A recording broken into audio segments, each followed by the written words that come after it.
ulfeessu keessa jiru hamma normaaliidhaan ta'uun alatti sanii ol yoo kan dabalu taate dhiibbaa dhiigaa jedhamee yaamama. Namni fayyaa qabeessa tokko giddugalatti dhiibbaan dhiigaa isaa fayyaadha jennee waamuuf inni gubbaa sistoolik jennee inni yaamnu 90 ol ta'uu qaba. Garuu 120 gadi ta'uu qaba. Inni jalaa daayistoolik jennee kan yaamnu yoo xiqqaate 60 ta'uu qaba, yoo guddate 80 ta'uu qaba. Kanaaf dhiibbaa dhiigaa jechuun safarri dhiibbaa dhiigaa 120 ol ta'e kamiyyuu dhiibbaa dhiigaa jedhamee yaamamaa jechuudha.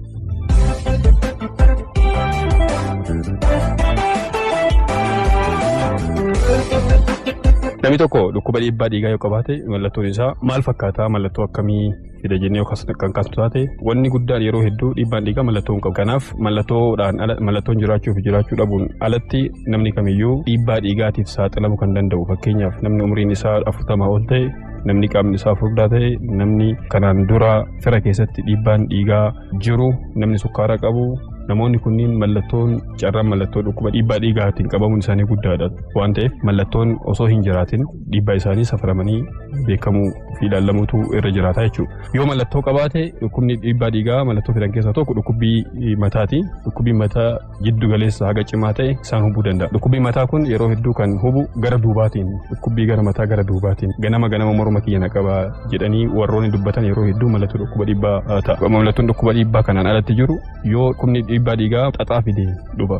Kuni hafuura kutuu danda'u mala, qoomni isaanii waraansi itti dhagahu mala, qaama iiteessuu fa'aa mala yoo rakkina onni irratti fidee jechuudha.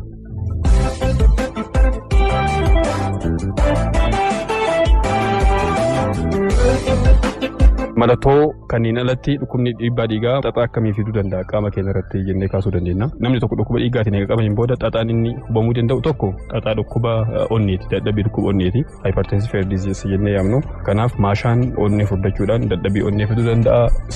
Bira yoo ta'e immoo dhangala'aan silaa gara onneetiin safaramee gara alaa bahu hundi isaa waan baay'atuuf qaamni namaa ta'uu danda'u mala.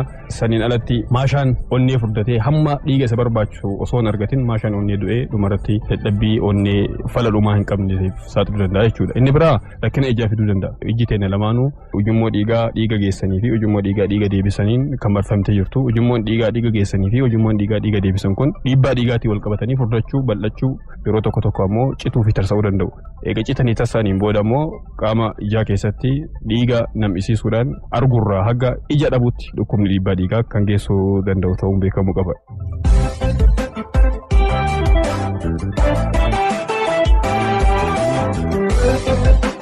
Inni biraa rakkina kaleeti. Uumamni rakkina kaleetii fi uumamni dhiibbaa dhiigaa uumama killee fi lukkuuti jedhamee yaadama.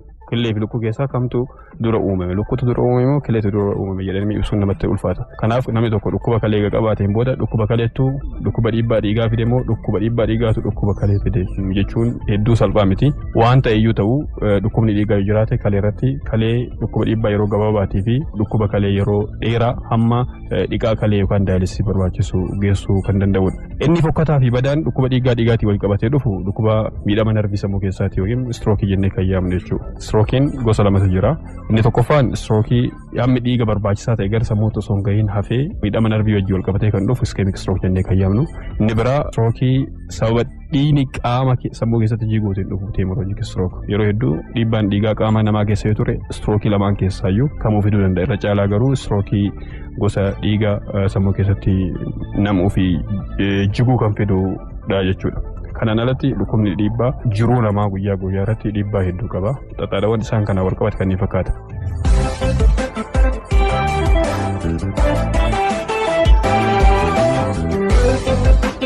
Dhukkuba dhiibbaa dhiigaa akkamitti ittisuu dandeenya? Kan jedhu tokkoffaa osoo inni mallattoo hin fidin mana yaalaa deemuun laallamuu fi waan dhukkuba dhiibbaa dhiigaatiin nama saaxilu hambisuudha. Tokko alkooliidha. Inni biraa sigaaraa xuuxuudha.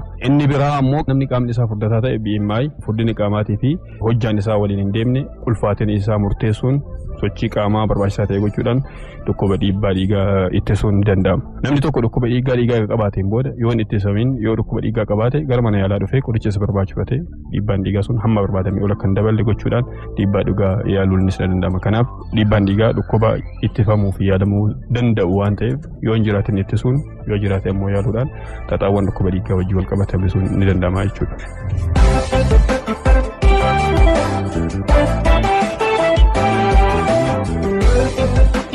namni tokko dhukkubbii dhiibbaa dhiigaa hin qabamoo hin qabu jechuun duratti yoo wantoota dhiibbaa dhiigaatiif isa saaxiluu danda'u kan qabaatu ta'e tokkoffaa umriin isaa 40 ol yoo ta'u taate qaamni isaa furdaa yoo ta'u taate dhukkuba suggaaraa yoo qabu taate yeroo hedduu alkoolii kan dhugu yoo taatu taate sigaaraa kan xuuxu yoo ta'u taatee fi maatii keessa namni biraa kan dhukkuba dhiibbaa dhiigaatiin hubame yoo kan jiru taate carraan inni dhukkuba dhiibbaa dhiigaatiin hubamu guddaadha. Akkas taanaan mallattoos yoo hin qabaatin dhukkuba dhiibbaa dhiigaa kana qabaachuu waan danda'uuf mana yaalaa dhaqee dhukkuba dhiibbaa dhiigaa qabaachuu isaa safaramee beekamuu danda'a yeroo yeroodhaan.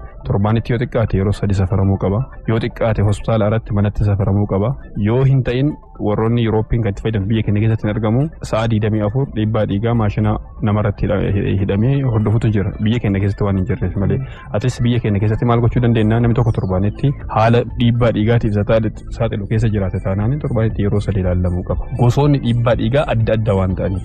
Gariin mana hospitaala yoo dhaqanii mul'atanii manatti qofa jiraatan maaskii hypertension kan jennuun gariin ammoo manatti hin jiranii hospitaala qofa yeroo dhufan dhiibbaan isaanii ol ka'utu jira. White coat hypertension jennaan.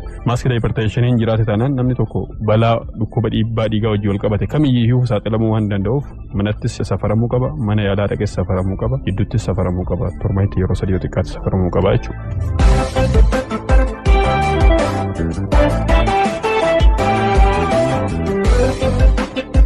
Burjaajessitoota irraa of eegaa.